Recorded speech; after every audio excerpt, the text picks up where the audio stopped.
The fires recently have been so much worse, I think, than anything we've seen. They're bigger, they're hotter. They burnt places that haven't burnt for millennia. The scale is just completely unprecedented. The fires haven't discriminated. Every single species of Australian wildlife has really suffered. We have lost over 1 billion animals.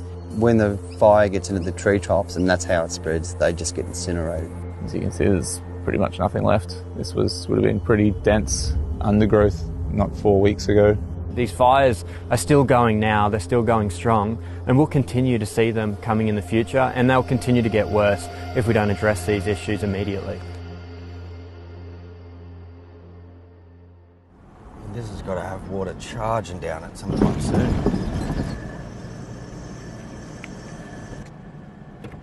That's a redneck wallaby. The most inspiring thing about this situation is the enormous, overwhelming response we've had locally and internationally.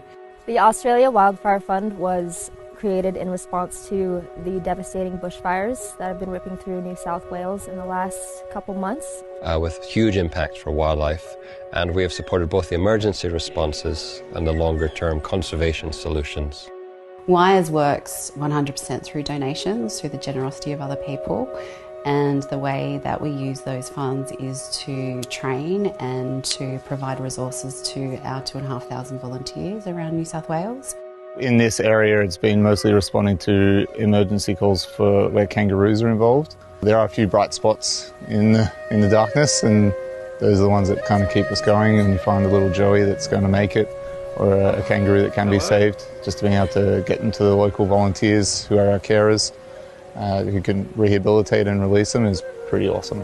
It's a lot of work, but the rewards when you get to let one of these guys go back into the wild, it sort of is the counterbalance for all the work and the stress that you go through looking after these guys.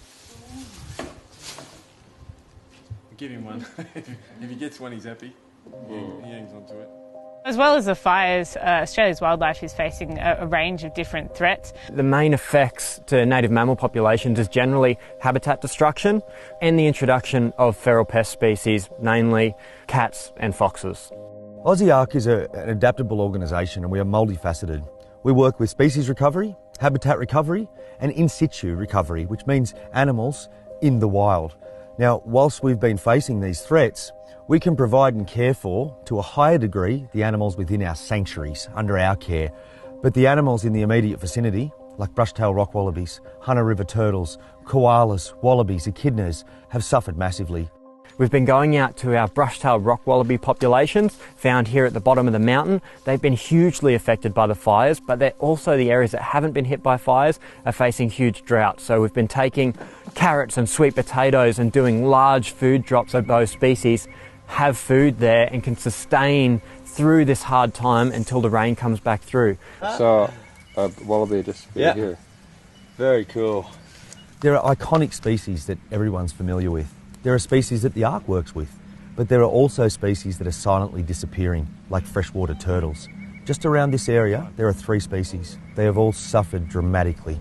We've rescued over 200 Hunter River turtles, over another 100 long-necked turtles, 50 critically endangered Manning River turtles, and that's what all we've been doing is waiting for this and taking them from drying hole, certain death, to another hole. This pond's at a size where most of the turtles would have left, because you can feel that they can't thermoregulate.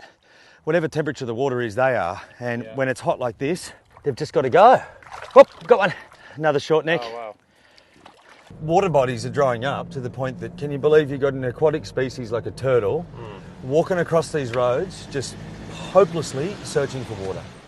We stand to lose so much with the fires and the drought. Australia's got just so many unique species found nowhere else, and they're all, threatening to disappear before our very eyes. Australia has one of the highest extinction rates on Earth. And many of the species that have been affected by the catastrophic fires were already on a crash course for extinction. We need long-term solutions to manage fire, to manage the threat of feral pest. You name it, we have it. Climate change, urban sprawl, habitat destruction. If we want to save these species, we need to address those issues to fix and give them a platform to thrive. Where we're sitting now is a 400 hectare sanctuary. So what we've created is really a safe haven for the animals that are already living here, particularly koalas, and a range of other mammal species as well as reptiles. And what the plans are for moving forward is to reintroduce some of the species that have been lost from this area. So basically restoring the area to what it was pre-European settlement. To have a functional ecosystem, we need the interconnectedness that once was. If there are bits and pieces missing, it doesn't work. The ancillary benefits to all vertebrates, flora, if you can fix a platform for the mammal, you benefit everything else.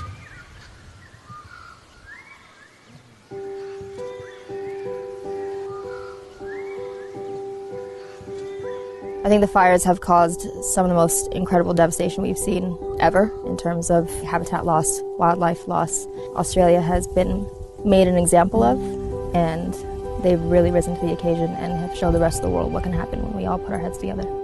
It's quite conceivable that once the fires are out and these beautiful eucalypts start sprouting fresh green leaves, that people forget about the devastation that will take decades to recover from. When it goes quiet in the media, there'll be still all the carers and the people looking after these animals for many years to come before we can actually release them. So supporting and understanding this situation from a local and global perspective is very important for us. There are outcomes to be had. There is conservation to be done.